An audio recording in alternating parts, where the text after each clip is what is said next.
Zack Snyder's newest sci-fi universe, Rebel Moon, has a massive story that goes even beyond the first two movies.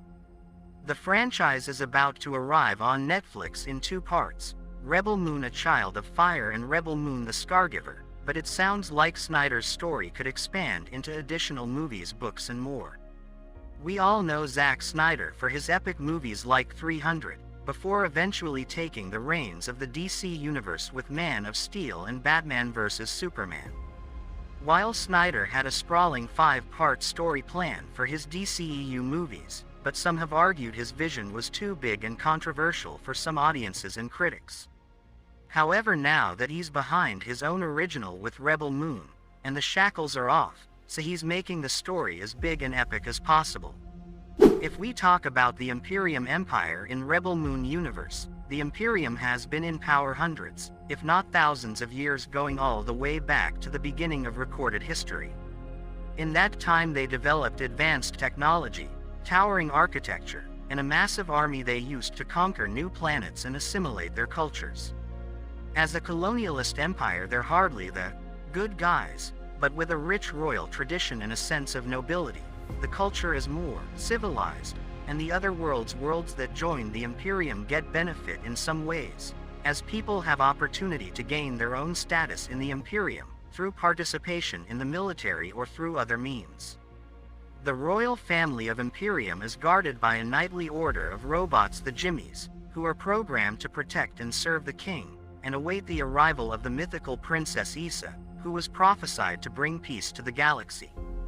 The Jimmies bear a lot of potent symbolism relating to the Imperium and the royal family on their elaborate armor, including the symbols of a snake, a chalice and a wolf, all of which are prominent symbolism elsewhere in the movie as well.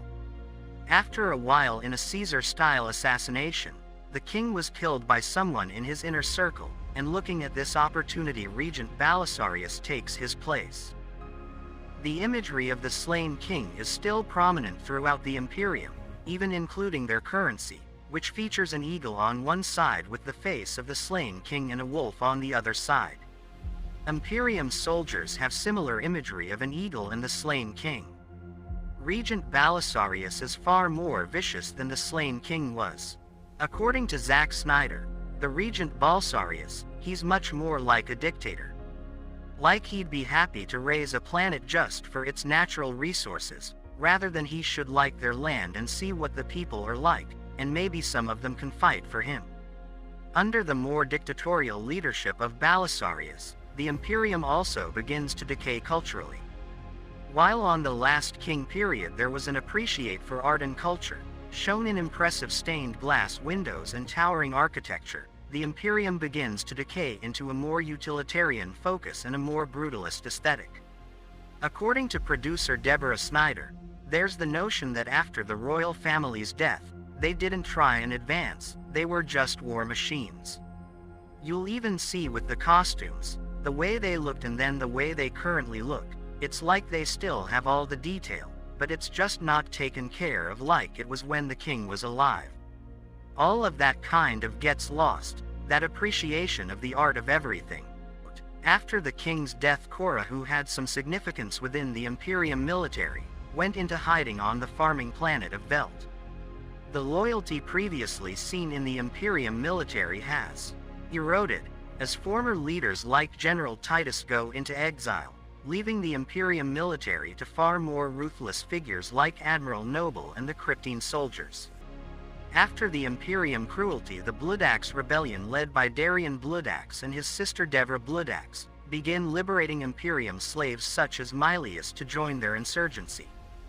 Admiral Noble takes on the responsibility of squashing the rebellion, as his motivation is to find these insurgents and bring them back to satisfy the Senate, to gain a seat in the Senate and to satisfy his father Dominic Noble.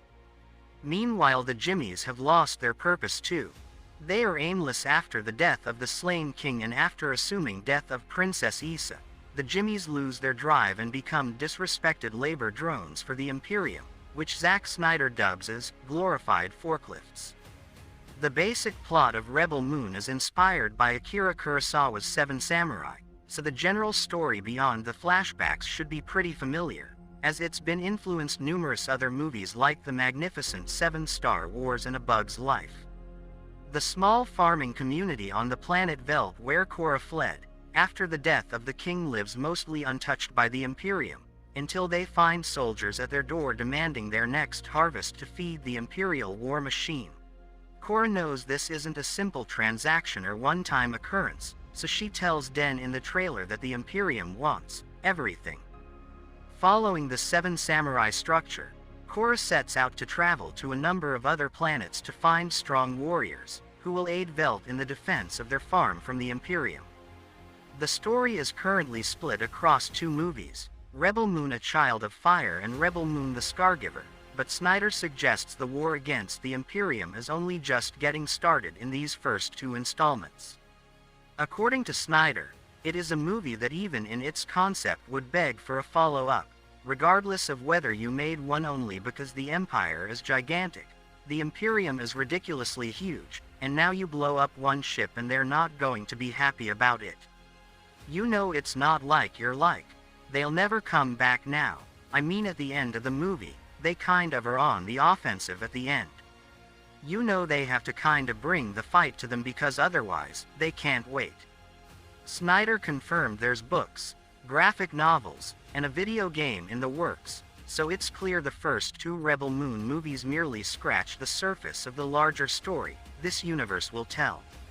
Snyder says Netflix has been really supportive, and the bet paid off, with the Army of the Dead franchise so far, so if the trend continues, Snyder has a lot more Rebel Moon stories to tell before he's done.